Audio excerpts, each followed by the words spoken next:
이제 9편까지 봤고요. 이제 오늘 10편을 봐야 되는데 10편의 특징이 표제어가 없어요. 그래서 표제어가 없는 게 이제 두 개가 있는데 그 중에 하나입니다. 그래서 이제 이게 그러면 왜 이것만 없냐? 이것도 다윗이라고 할 수 있느냐? 그런데 이제 이게 히브리 그 원어 성경으로 보면 9장에 하고 10장을 연결하면 그러니까 이제 그 기역, 니은, 디귿 이렇게 두운법이라고 이렇게 우리나라만 이렇게 합니다. 근데 이제 히브리어도 앞에 알파벳이 우리나라는 자음 14개, 모음 10개잖아요. 히브리어는 22개의 자음으로 되어져 있어요. 그래서 알레프부터 시작을 하는데 이 9편의 시작은 알레프부터 시작을 합니다. 그리고 10편의 시작이 아마 그 다음부터 이어져 가요. 이게 이제 이 9편하고 10편을 쭉 연결을 해 놓으면 알파벳의 처음 글자로 시가 이어져 가는 그렇게 되어져 있다고요. 한글에서는 전혀 그런 분위기를 못 느낍니다. 히브리어 성경으로 되어졌을 때. 근데 이제 이게 그러면 정확히 22개가 다 나오냐? 서너 개 정도 빠져 있어요. 그런 부분인데 어쨌든 그런데 이렇게 봐도 완벽하지 않지만 답관체시다라고 볼 정도로 그런 특징을 가지고 있습니다. 그래서 9편과 10편은 그런 측면으로 봤을 때 이어져 있다라고 이야기를 한다는 거죠. 그리고 흐름도 거의 같습니다. 9편, 10편이. 자, 10편을 보니까 여전히 하나님 앞에 탄식을 합니다. 여호와여 어찌하여. 자, 어찌하여 나오면 탄식이라고 했죠. 어찌하여 멀리 서 계십니까? 어찌하여 숨으십니까? 라고 얘기합니다. 숨어서는 안 될 것 같은데 멀리 계시면 안 될 것 같은데 왜 그러느냐? 2절에 보니까 악한 자가 교만해 가지고 가련한 자를 심하게 지금 압박을 하고 있지 않습니까? 근데 왜 멀리 계십니까? 왜 심판하지 않으십니까? 그러면서 그들이 하나님께서 이렇게 멀리 계시고 가만히 아무 간섭도 안 하시니까 그들이 세 가지를 행합니다. 4절 보시면 악인은 그의 교만한 얼굴로 말하기를 여호와께서 뭐 하신다고요? 감찰하지 아니하신다고 합니다. 그의 모든 사상이 하나님이 없습니다. 11절 보니까 또 그들이 이렇게 말합니다. 그가 11절 그가 그의 마음에 이르기를 어떻게 했다고요? 이제는 하나님이 잊으셨고 그의 얼굴을 가리셨다라고 얘기합니다. 13절 그들은 또 이렇게도 하나님이 얘기합니다. 어찌하여 악인이 하나님을 뭐 한다고요? 멸시합니다. 이제 그리고 얘기합니다. 그 마음에 이르기를 주는 뭐 하지 않는다? 감찰하지 않는다. 하나님이 지금 멀리 계시고 숨어 계시니까 사람들이 지금 이렇게 말하고 있고 이렇게 생각하고 있고 이렇게 행동하지 않습니까? 하나님 앞에 지금 이렇게 탄원하는 겁니다. 자, 그러면 이제 이 탄원이 끝났어요. 그럼 이제 하나님한테 뭐 해달라고 해야 돼요? 여태까지 많이 보셨잖아요. 뭐 해달라고 해야 돼요? 일어나소서 해야죠. 또 일어나소서 해야죠. 싸워주세요 하는 거죠. 몇 절에 있습니까? 12절에 있어요. 12절 여호와여 일어나옵소서 하나님이여 손을 드옵소서 싸워달라고 얘기합니다. 제발 가난한 자들을 잊지 말아 주십시오. 제발 하나님. 14절 보니까 주께서는 보셨나이다. 자, 감찰하지 않은 게 아니라 그랬어요. 보셨대요. 주는 재앙과 원한을 감찰하시고 주의 손으로 갚으려 하시오니 외로운 자가 주를 의지합니다. 주는 벌써부터 누구를요? 고아를 도우시는 이십니다. 15절 악인의 발을 꺾으소서 악한 자의 악을 더 이상 찾아낼 수 없을 때까지 찾으소서. 아까 하나님이 감찰하지 않는다고 했잖아요. 그러니까 하나님 어떻게 해달라고요? 샅샅이 감찰해서 다 찾아내 주십시오라고 하나님 앞에 이야기를 합니다. 왜요? 16절 여호와께서는 영원 무궁하도록 누구라고요? 왕이십니다. 하나님 왕이십니다. 18절입니다. 고아와 압제당하는 자를 위하여 심판하여 주소서. 세상에 속한 자가 다시는 위협하지 못하게 하나님 해 주소서. 자, 시편의 상황은 자기가 이렇게 딱 어려움에 처했다기보다는 사회적 약자들이 이 갑질하는 많은 세력자들로부터 고통하고 있을 때에 그 모습을 제발 좀 해결해 달라고. 뭐 어쩌면 이제 우리가 살아가는 이 세상의 모습과 많이 닮아 있는 상황이죠. 제발 하나님 이제는 좀 일어나 주십시오. 일어나 주십시오. 숨지 마십시오. 하면서 부탁하는 기도가 되겠습니다. 시편에는 악인이 심판하시는 장면이 꽤 많이 나와 있습니다. 하나님이 악을 그냥 지나치지 않으시는 분이에요. 성경 곳곳에서 재판관으로 나옵니다. 그런데 왜 우리가 힘드냐면 우리의 시간표와 하나님의 시간표가 좀 달라서 그래요. 자, 성경에서 곳곳에서 악인을 어떻게 심판하시냐면 어떤 게 제일 무서운가 한번 이제 어느 정도가 제일 심한가 한번 찾아보세요. 철장으로 깨뜨리고 질그릇같이 부수겠다. 원수의 뺨을 치고 악인들의 이빨을 꺾어버리겠다. 이방 나라를 책망하고 악인을 멸하겠다. 이름을 지워버리겠다. 방금 읽었던 악인의 팔을 꺾겠다. 11편 악인에게 그물을 던져서 불과 유황과 타는 바람이 그들이 아무것도 없게 하겠다. 28편 여호와께서 그들을 파괴하겠다. 31편 악인들을 부끄럽게 하겠다. 37편 악인들은 멸망할 것이고 원수들은 없어질 것이다. 58편 의인이 악인의 보복당하는 것을 보고 그의 발을 악인의 피에 씻을 것이다. 75편 그들은 찌꺼기까지도 마지막 남은 것까지도 그들은 다 고통을 당하게 될 것이다. 75편 악인들의 뿔을 다 베어버릴 것이다. 94편 악인들을 위해서 구덩이를 팔 것이다. 109편 대적들이 욕을 옷 입듯 할 것이다. 수치를 거두까지 그러니까 욕 먹고 부끄럼 당할 거다는 얘기죠. 119편 악인들을 찌꺼기같이 버리시겠다. 129편 악인들의 줄을 끊어버리신다. 141편 악인은 자기 그물에 걸릴 것이다. 146편 악인들의 길이 굽게 될 것이다. 147편 악인들은 땅에 엎드러질 것이다. 하나님은 의로우신 재판장이십니다. 공의로 세상을 심판하시는 분이십니다. 잠시 이 악한 사람들이 잘 되는 것 같지만 하나님은 그것을 그대로 두고 보지 않으십니다. 그래서 우리가 그분을 향해서 이제 기도하는 것입니다. 일어나소서, 여호와여 일어나소서. 자, 이제 11편으로 갑니다. 다시 평범하게 들어갑니다. 인도자를 따라 부르는 노래입니다. 어떻게 불렀는지 모르겠는데 하여튼 선창을 한다라는 거죠. 자, 11편에서는 하나님을 신뢰하지 못하는 일들이 벌어집니다. 대적들이 이야기하는데요. 11장 1절입니다. 내가 여호와께 피하였거늘. 자, 여호와께 피하면 복이 있다고요? 아니면 복이 없다고요? 복이 있다고 2편에서 얘기했잖아요. 그런데 사람들이 와서 얘기합니다. 야야, 너 지금 안 도망가고 뭐해? 나 하나님한테 피했는데 무슨 소리야? 너는 빨리 산으로 다 도망가. 새가 도망가는 것처럼 빨리 도망가. 그래야 네가 살아. 뭔 하나님이냐 하나님은. 하면서 와가지고 나를 향해서 지금 이런 이야기를 한다라는 거예요.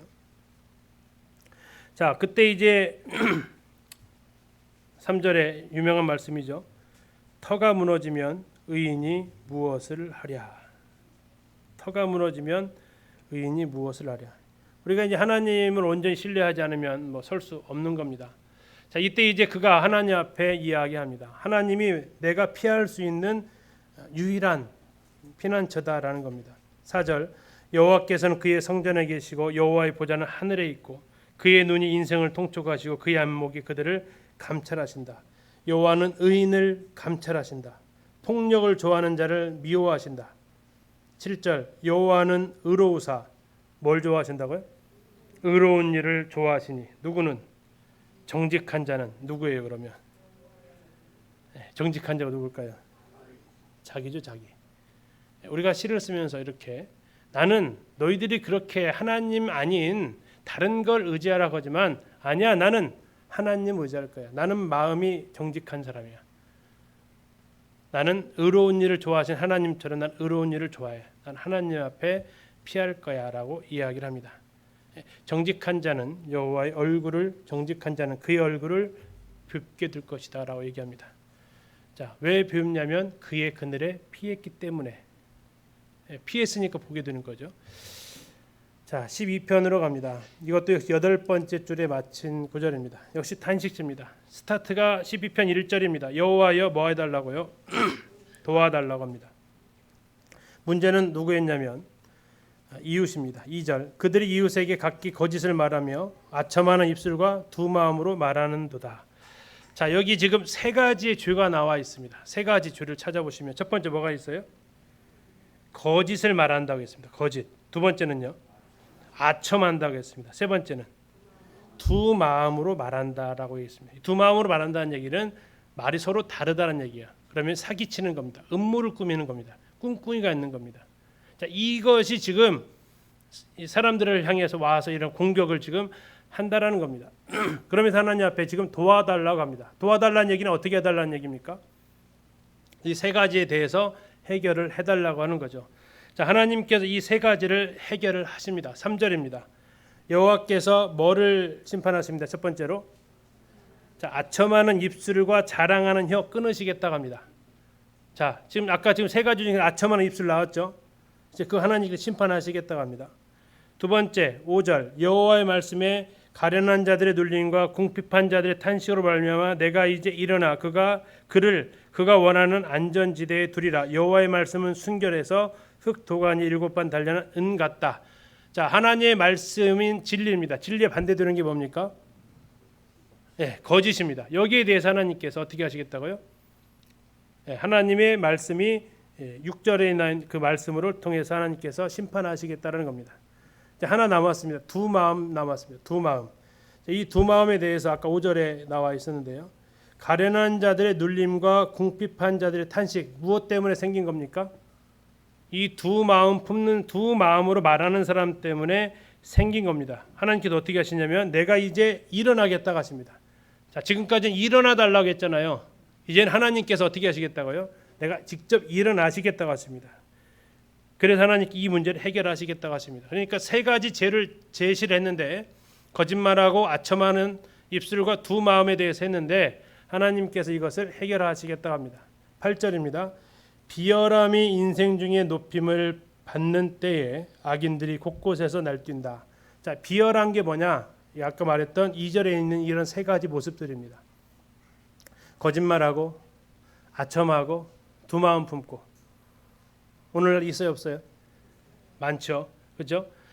이 비열한 자들이란 단어의 뜻이 이제 바로 이제 도덕적 해이라고 이렇게 의미를 가지고 있는데, 자, 이러한 사람들이 갈수록 높임을 받는 때에는 악인들이 곳곳에서 날뛰는데 하나님께서 내가 일어나겠다, 심판하시겠다고 하십니다. 자, 탄식시가 계속해서 이어져 나오고 있는 것을 우리는 알 수 있습니다. 자, 13편으로 가겠습니다. 역시 인도자를 따라 부르는 노래입니다. 역시 탄식시입니다. 13편 1절 시작합니다. 여호와여, 계속이죠. 여호와여. 그 다음에 네 번에 걸쳐서 어느 때라는 단어가 나옵니다. 찾으십시오. 네 번입니다. 1절 어느 때까지니까 나를 영원히 잊으시는 것이. 두 번째 어느 때까지 주님의 얼굴을 숨기시겠습니까? 세 번째 2절 어느 때까지 제가 뭐 해야 된다고요? 제가 마음에 근심하면서 살아야 됩니까? 네 번째요. 언제까지 원수들이 나를 치면서 자랑하게 놔두시렵니까? 하는 겁니다. 자, 어느 때까지 이렇게 부르면 이건 다 탄식시라고 얘기를 했습니다. 언제까지 해야 됩니까? 몇 번 나왔다고요? 4번 나옵니다. 참 이거 흔하지 않은 모습입니다. 굉장히 힘든 거죠. 자기가 지금 잊혀졌다고 생각하는 겁니다. 하나님의 얼굴을 볼 수가 없습니다. 그러니까 나는 종일토록 마음이 근심에 쌓입니다. 원수들은 나를 공격하고 자랑합니다. 3절에 그가 다시 하나님 앞에 부르짖습니다. 여호와 내 하나님이여. 그가 두려워하는 게 두 가지가 있다고 합니다. 두려운 거 두 가지 있어요. 찾아보세요. 첫 번째 뭐가 두렵다고 합니까? 두렵건대 내가 사망의 잠을 잘까 싶습니다. 죽을 것 같습니다. 이대로 있다가는. 두 번째 또 두렵다고 합니다. 뭐가 두렵다고 합니까? 원수가 이겼다고 할까 두렵습니다. 죽는 것도 이 가운데서 그냥 하나님을 뵙지 못하고 죽는 것도 두려운데 저 죽은 다음에 원수들이 막 승리했다고 악이 이긴다고 그렇게 말할까 하나님 두렵습니다. 하나님 제발 좀 도와주십시오라고 부르짖습니다. 그리고 그 하나님을 의지하는 근거 두 가지를 얘기합니다. 5절 뭘 의지했다고 합니까? 나는 주의 사랑을 의지하겠다고 합니다. 주의 사랑을 의지한다는 것은 아까 지금 자기가 첫 번째 뭐가 두렵다고 했어요? 자기 죽을까 봐 두렵다고 했잖아요. 죽기 전에. 그러니까 하나님 나를 사랑하시기 때문에 거기에 대해서 그 담대함을 가지게 됩니다. 두 번째는 그가 6절에 얘기합니다. 주께서 나에게 뭘 베푸신다고요? 은덕을 베푸신다. 나를 후대하신다. 관대하다라는 뜻을 가지고 있습니다. 나를 후대하신다. 그래서 내가 이제 원수가 승리하는 게 아니라 누구를 승리하게 하신다는 얘기예요. 그러면 나를 후대하시니까 우리가 정직한 자가 승리하게 하실 거란 얘기입니다. 자, 그래서 이 13편에는 4번에 걸친 어느 때까지 그리고 2번에 걸친 두려움, 그러나 이 두려움을 몰아낸 또 다른 두 가지 이 등장하고 있다라는 겁니다. 이 앞에 나와 있는 이 어느 때까지 두 가지는 나의 상태, 잊어버린 것 같으시고 얼굴 안 보이시고, 두 번째는 원수들이 나를 향해서 조롱하고, 다음에 나는 정말 죽을 정도로 힘들고, 그러면서 하나님 앞에 이제 그의 사랑, 주님이 나를 사랑하시니까 나를 죽게 내버려 두지 않으실 거야. 그리고 주님은 악인의 편이 아니야, 내 편이야. 나를 관대하게 하시는 분이야. 그래서 하나님 앞에 도와달라고 부르짖고 있습니다. 자, 14편으로 갑니다. 자, 그러면 이제 1단락이 끝나게 되는데요. 자, 3편에서 압살롬한테 다윗이 쫓기고 있을 때 다윗은 하나님의 부재를 부르짖었습니다. 하나님이 안 보이는 게 그에게는 고통이었어요, 즐거움이었어요? 엄청난 고통이었어요. 근데 이 14편은 하나님이 안 계신 것이 고통이 아니에요. 뭐예요? 즐거움이에요. 누구에게요? 어리석은 자들에게. 14편 1절입니다. 어리석은 자는 그의 마음에 이르기를 뭐라고 한다고요? 하나님이 없다. 자, 하나님이 없다고 하면 어떠한 일을 하는지 그 다음에 나와 있어요. 어떻게 한대요?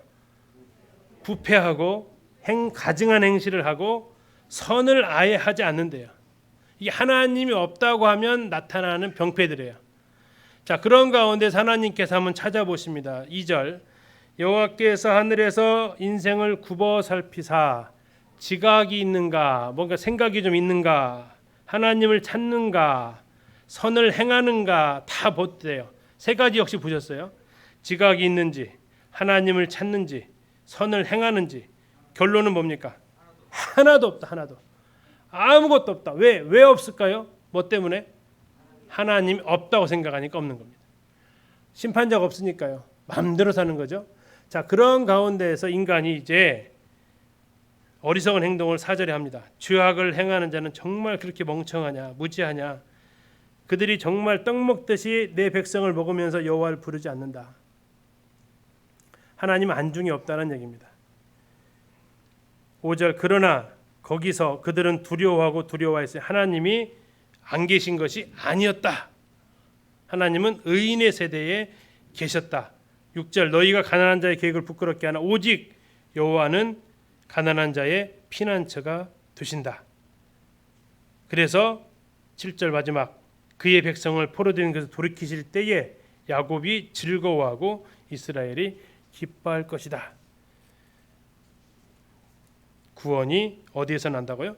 7절에 시온에서 난다. 시온이 어떤 곳입니까? 시온. 그렇죠. 예루살렘 땅을 시온이라고 합니다. 그것은 어떤 곳이죠? 하나님의 임재가 있는 곳입니다. 하나님이 통치하시는 곳입니다. 자, 그러면서 구원이 시온에서 나기를 원한다. 이 15편으로 이어집니다. 자, 15편으로 가면 이단락이 시작이 되는데요. 이 구조가 이렇게 되어져 있습니다. 총 10편의 시로 되어져 있는데요. 15편부터 24편까지. 자, 이제 이단락의 앞뒤는 찬양시입니다. 분위기가 좀 달라졌죠. 아까하고 다 탄식시였잖아요. 아까요. 찬양시가 앞뒤로 있고요. 15편에서는 뭐라고 했냐면 주의 장막에 머무를 자, 주의 성산에 사는 자, 시온입니다. 다음에 24편에서는 뭐가 나오냐면 문들아 머리 들어라. 영광왕이 들어가신다. 시온입니다.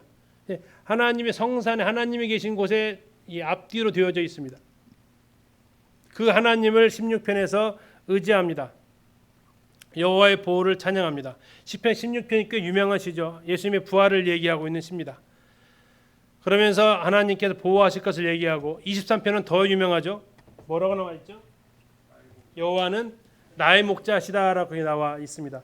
굉장히 유명한 시로 이렇게 등장하는데요. 그러면서 하나님을 신뢰합니다. 신뢰시가 뭐와 무슨 사이에 있다고 그랬죠? 신뢰시 탄원과 감사 중간에 있다고 그랬죠. 그래서 지금 보시는 대로 신뢰시를 보니까 앞뒤로 뭐가 있어요? 탄식이 있고요. 또 하나님 찬양하는 시가 있죠. 전원을 제가 안 꽂았어요. 자, 그래서 이 신뢰시 자체가 탄식시와 감사시, 탄식시와 찬양시 사이에 있는데 그렇게 두 양쪽에 신뢰시가 차지하고 있습니다. 17편, 22편은 뭐 20편 잘 아시는 거죠. 예수님의 고난을 말하고 있는 시입니다. 다음에 이제 17편 보셨던 그런 유의 탄식시고요. 18편 다윗이 지었던 사무엘하 22장에 나와 있는 그 시입니다.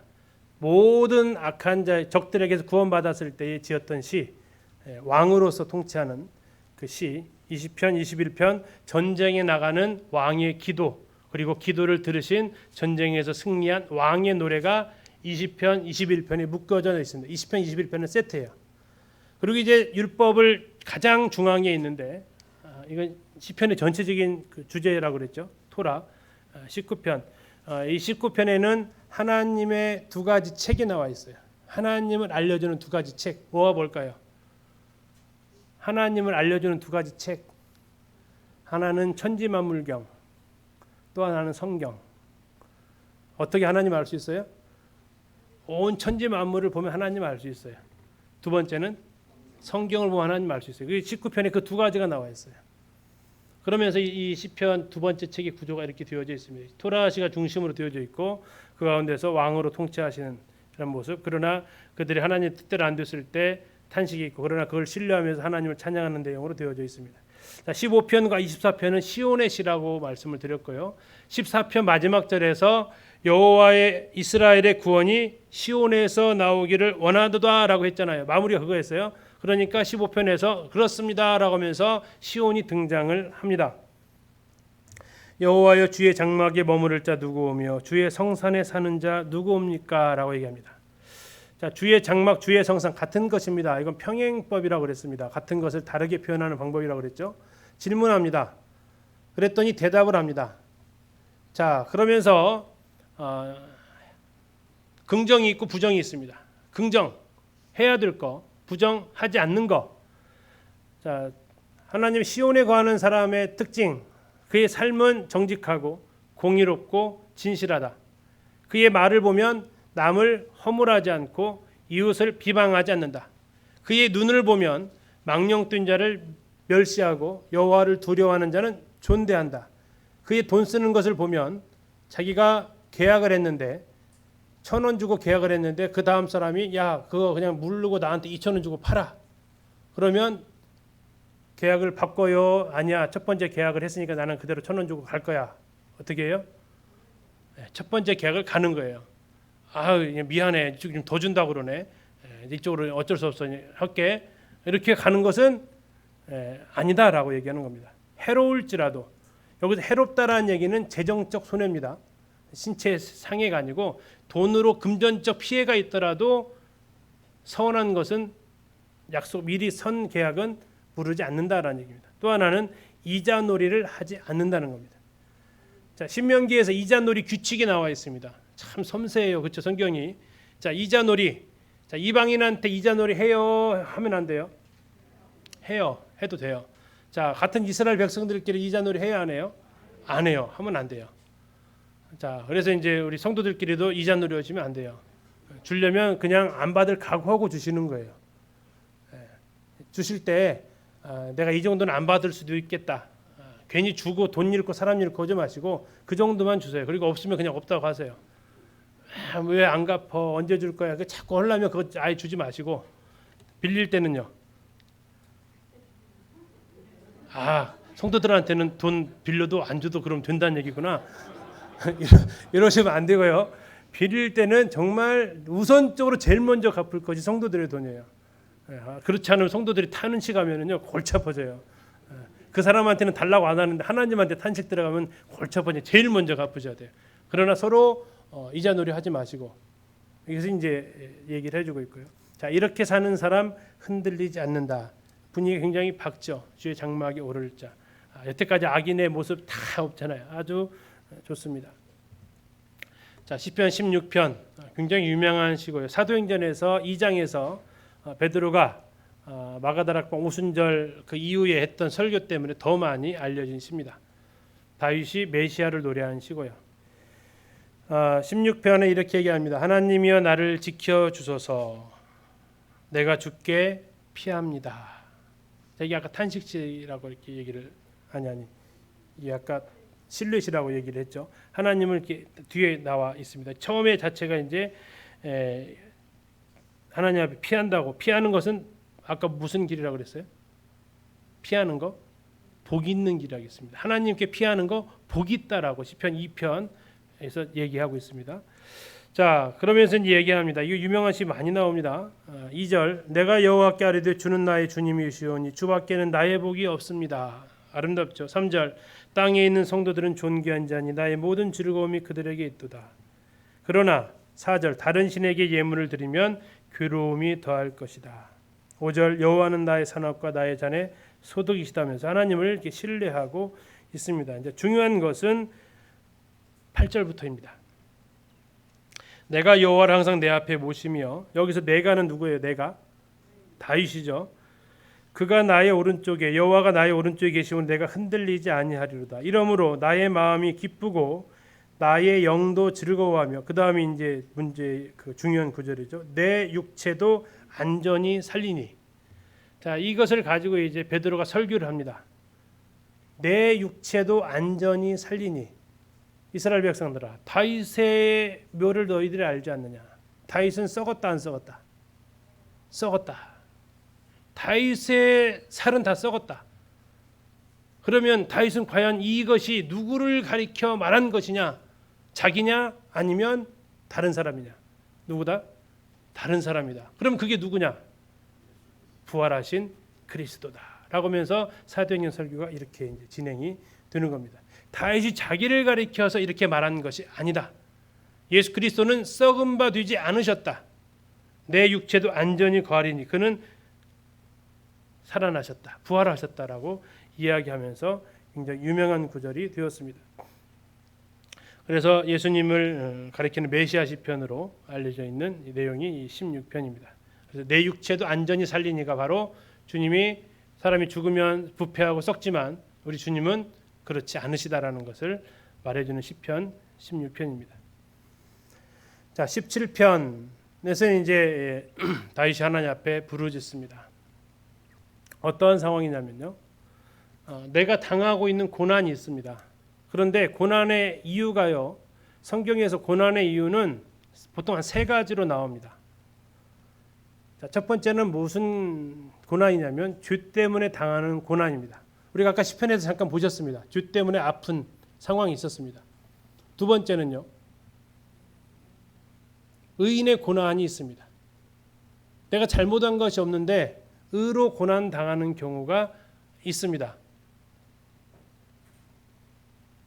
애매히 받는 고난이라고 베드로전서는 이야기하고 있습니다. 그리고 그것은 우리의 복을 위한 것입니다. 그것을 참으면 하나님께로부터 큰 복을 받습니다.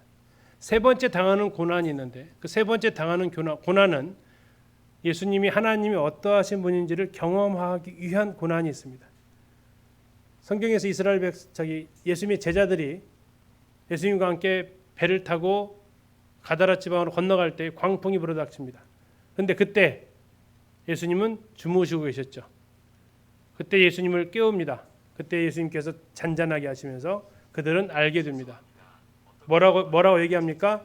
그가 누구이기에 바람과 바다도 순종하는가라고 이야기합니다. 그래서 하나님을 알게 하는 고난이 있어요. 지금 이 시편의 기자는 몇 번째 고난을 지금 당하고 있는 겁니까? 그러면 죄 때문에 다음에 의인의 고난이 있고 세 번째 하나님을 경험하기 위한 고난이 있습니다. 이 상황은 어떤 거라고요? 두 번째 애매한 고난을 지금 당한 겁니다. 자기가 당하는 고난이 죄와 무관하다고 생각이 드는 겁니다. 자, 그래서 1절부터 이렇게 시작을 합니다. 앞에서 봤던 익숙한 게 또 나왔네요. 여호와여 의의 호소를 들으소서, 나의 울부짖음에 주의하소서. 거짓되지 아니한 입술, 누구의 입술? 내 입술, 그렇죠? 그냥 자신 있게 하세요. 내 입술, 거짓되지 않은 입술에서 나오는 나의 기도에 귀를 기울이소서. 주께서 누구를 판단해 달라고요? 나를 판단해 달라고요. 왜? 나는 거짓하지 않았습니다. 주의 눈으로 공평함을 살피소서. 3절, 주께서 내 마음을 뭐 하시고? 시험하시래요.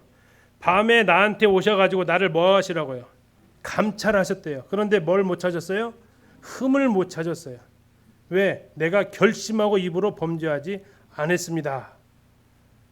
아주 당당하게 얘기합니다. 그런데 지금 자기에게 고난이 찾아온 겁니다.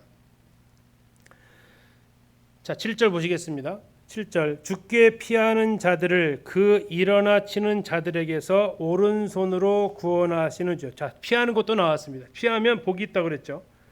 자, 주님께 피했는데 그들을 공격하는 사람을 누가 보호해 준다고요? 하나님께서 오른손으로 구원하신다. 오른손이 뜻은 무슨 뜻일까요? 능력이죠. 하나님의 능력으로 구원해 주신대요. 어떻게? 8절, 눈동자같이 지키시고 주님의 날개 그늘 아래 감추신다라고 얘기하고 있습니다.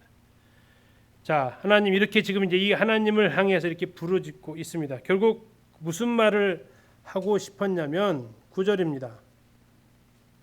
내 앞에서 나를 압제하는 악인들과 나의 목숨을 노리는 원수들에게서 벗어나게 하소서. 12절, 그는 움킨 것을 찢으려 하는 사자 같으며 은밀한 곳에 엎드린 젊은 사자 같습니다. 젊은 사자가 뜻이 뭘까요? 왜 젊은 사자라고 했을까요?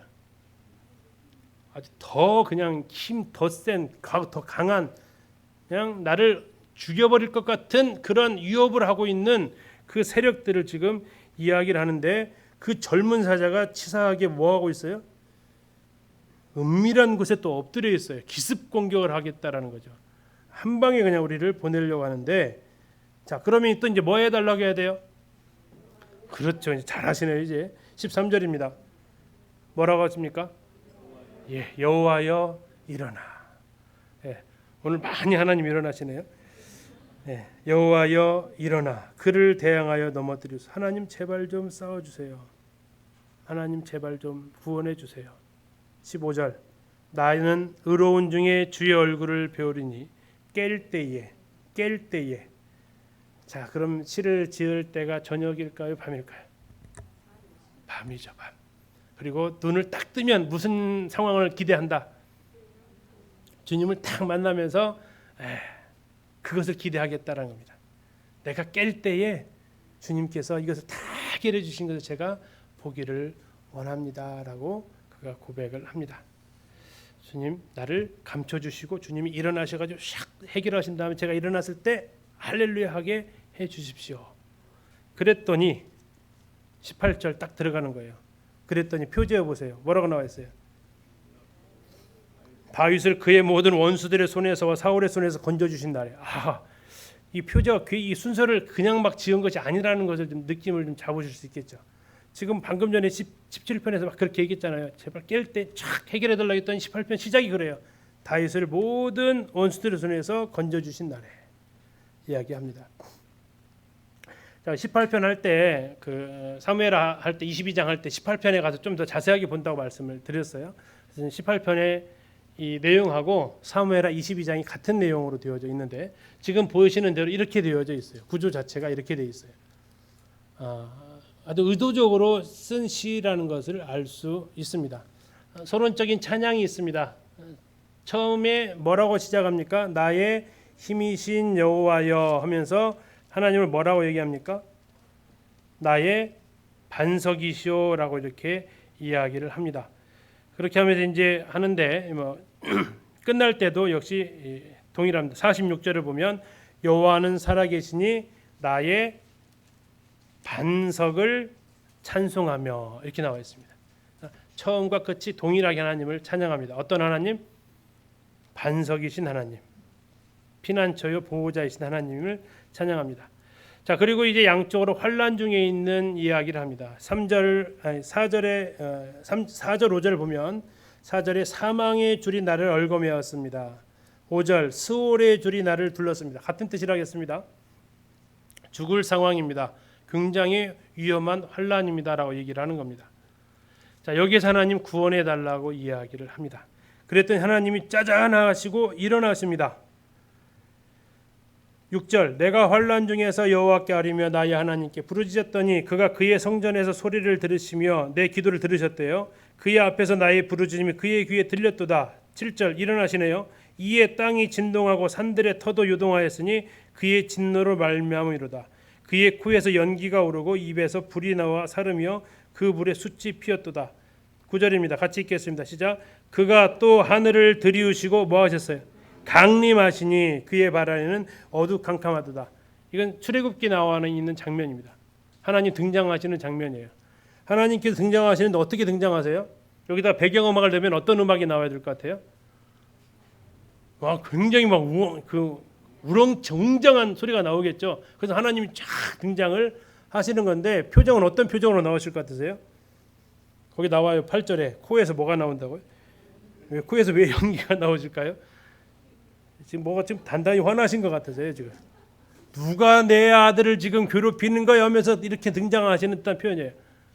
누구야 지금 하면서 하나님께서 굉장히 지금 분노하시면서 지금 오셔요. 10절 구룹을 타고 다니시고 바람 날개를 타고 높이 솟아오르셨어요.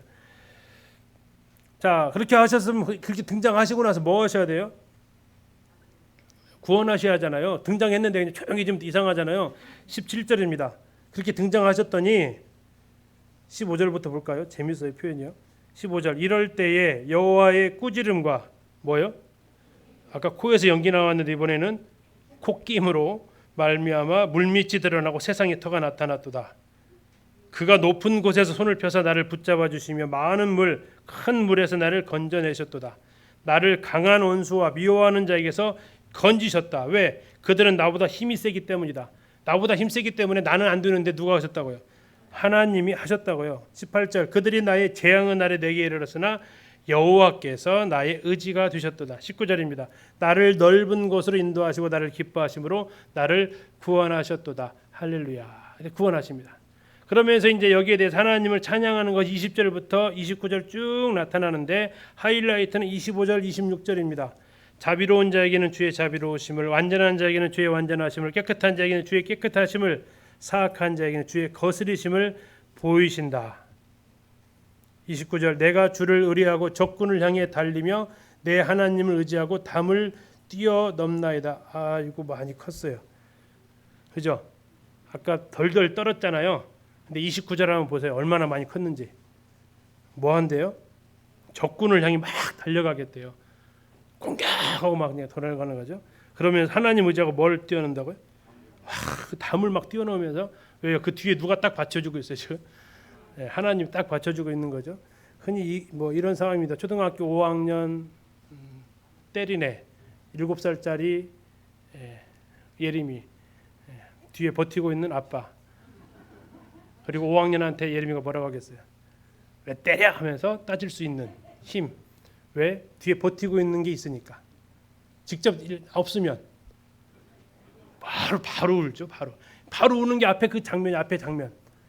스올의 줄에 갇혔어요. 사망의 줄에 얽어매서 이러다가 하나님 착 하나 딱 도와주시니까 어떻게 지금 상황이 막 주를 의뢰하고 적군을 향해서 달려가고 막 담을 뛰어넘고 아주 그냥 승승장구합니다. 왜? 하나님께서 30절 끝에 보니까 그는 자기에게 뭐하는? 피하는. 또 나왔죠. 자주 나온다니까요. 그에게 피하는 모든 자의 방패시다. 여호와 위에 누가 하나님이며 우리 하나님 위에 누가 반석이냐 하면서 하나님을 자랑합니다. 그리고 이제 그 전쟁에서 하나님께서 승리하게 하시는데 39절 보시면 주께서 나를 전쟁하게 하려고 능력으로 나에게 띠를 띄우셨다. 일어나 나를 치는 자들이 내게 굴복하게 되었다. 아까 지금 4절 5절 장면하고는 완전히 다른 장면이 전개가 되어집니다. 하나님께서 전쟁에서 승리하게 하셨고 승리하게 하신 하나님을 그가 또한 찬양을 합니다. 43절입니다. 주께서 나를 백성의 다툼에서 건지시고 여러 민족의 으뜸으로 삼으셨으니 내가 알지 못하는 백성이 나를 섬기리이다. 이제는 아주 많이 올라갔습니다. 하나님으로 인해서. 그리고 이제 그 하나님은 어떻게 하겠습니까? 46절 여호와는 살아계시니 나의 반석을 찬송하며 내 구원의 하나님을 높일지로다.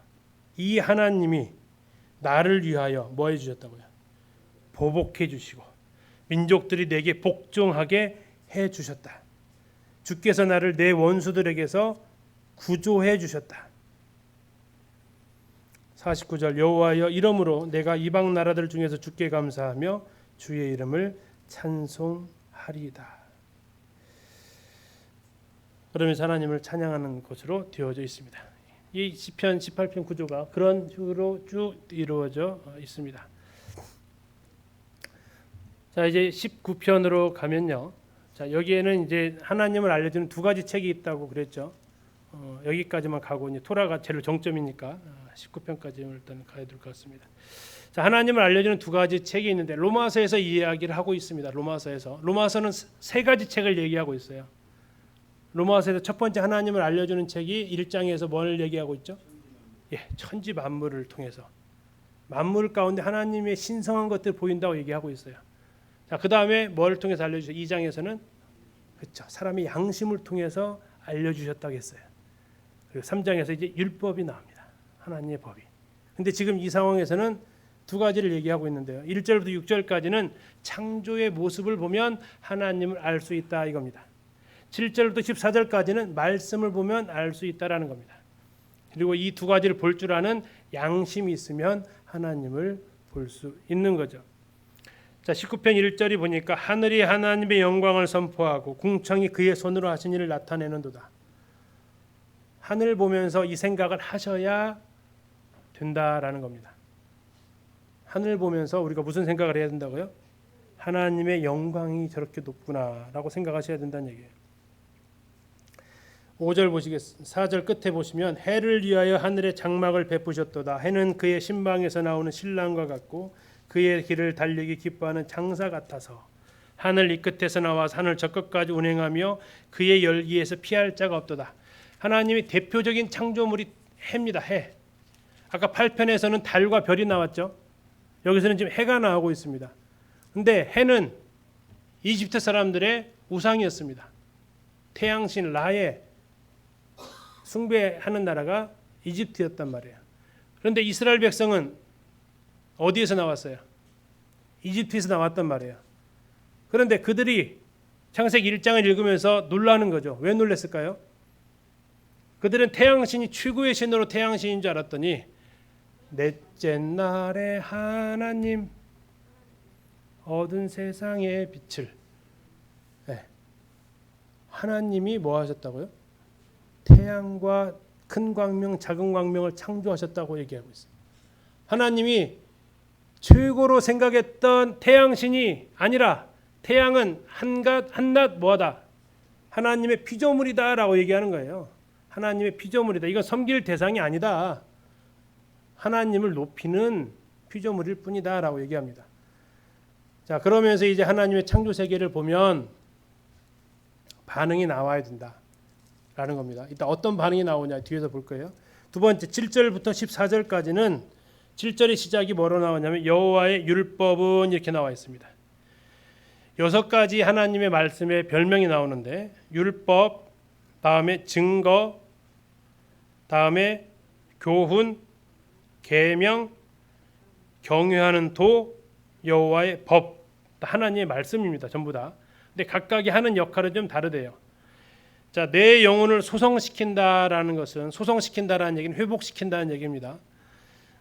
이제 각각이 하는 역할이 이렇게 다른데 그래서 이런 말씀을 어떻게 하라고 10절 금 곧 많은 순금보다 더 사모할 것이며 꿀과 성육꿀보다 더 달도다.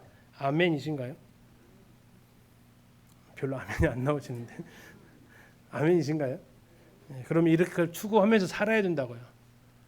복 있는 삶이 하나님의 말씀을 묵상하고 읊조리는 거다. 내가 말했으면 그렇게 살면 되고요. 아, 하나님의 말씀이 순금보다 더 사모해야 되는구나. 돈 버는 것보다 더 중요하구나. 아, 하나님의 말씀은 송이꿀보다 더 달구나. 꿀을 많이 드시면 졸려요, 그렇죠? 그래서 많이 드셔서 좀 졸리실 수도 있는데, 아, 송이꿀보다 더 달다. 이 경험이 있으셔야 돼요.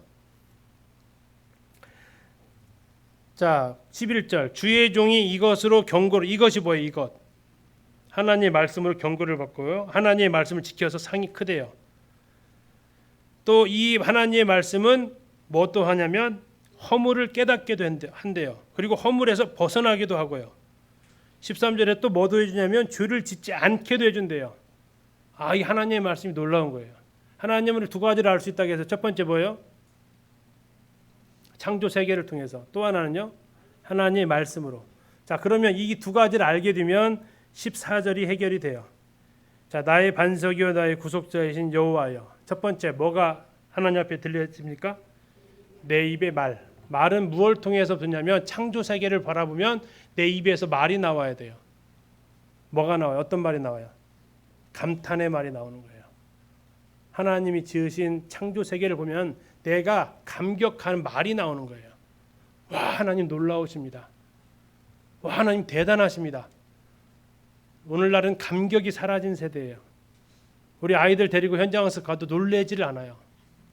꽃을 보면은 와, 예쁘다가 아니라 밟아버려요. 곤충 뛰어다니면 와, 귀엽다가 아니고 잡아버려요. 다리 하나 떼고 그래요. 감탄이 없어요, 아이들이. 하늘을 봐도 바다를 봐도요, 없어요. 근데 이게 아니고요. 지금 시편 기자는 마지막 얘기합니다. 나의 입술의 말이, 입의 말이 창조 세계를 보면 달라져야 돼요. 두 번째, 말씀을 보면 뭐가 달라져야 돼요? 마음의 묵상이 달라지게 돼요. 생각이 달라져요. 내 마음이 하나님의 말씀이, 놀라운 이 말씀을 묵상하면서 달라져요. 그래서 이것이 내 입에 말하고 마음의 묵상이 하나님 앞에 올라가는 거예요. 창조 세계를 보면서 내 입술이, 하나님의 말씀을 보면서 내 마음이 하나님 앞에 연락되어지기를, 드려지기를 그가 기도하게 돼요. 하나님은 만물을 통해서 하나님을 알리시고 또 하나님의 말씀을 통해서 자기의 뜻을 드러내시는데 우리가 우리의 입이 열리고 우리의 마음의 묵상이 하나님 앞에 들려지기를 소원합니다. 오늘 19편까지 하셨고요. 다음 시간에 20편부터 이어서 하도록 하겠습니다.